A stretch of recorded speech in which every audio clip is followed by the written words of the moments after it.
Over the past several years, we've gone from a Fed that's very, very accommodative to one that's trying to undo that level of accommodation that they provided in the prior period, simply because inflation got too high. So typically, when the Fed starts tightening policy and you actually move from accommodative to restrictive, that's telegraphed through the shape of the yield curve, and the yield curve gets inverted.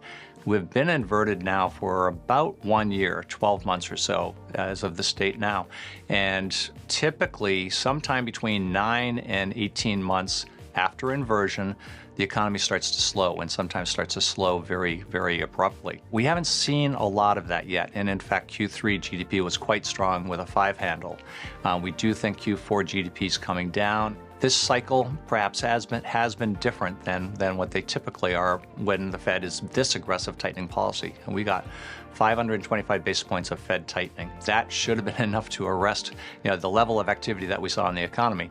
This time around, I think because of the post-pandemic fiscal transfers to corporations as well as individuals, there's been this buildup of excess liquidity that's really been propping up the economy for an extended period of time. I think that, plus perhaps we can call it revenge spending, gave us an unusually strong summer period, hence the big push higher in growth and also the fear of even more Fed tightening. But I think that's becoming undone now at this point, and I think in the future we're probably going to have to pay for that. So we're expecting substantially lower growth next year, and that also suggests that the credit cycle is not dead, that we're likely to see at best a soft landing, and it could be a harder landing.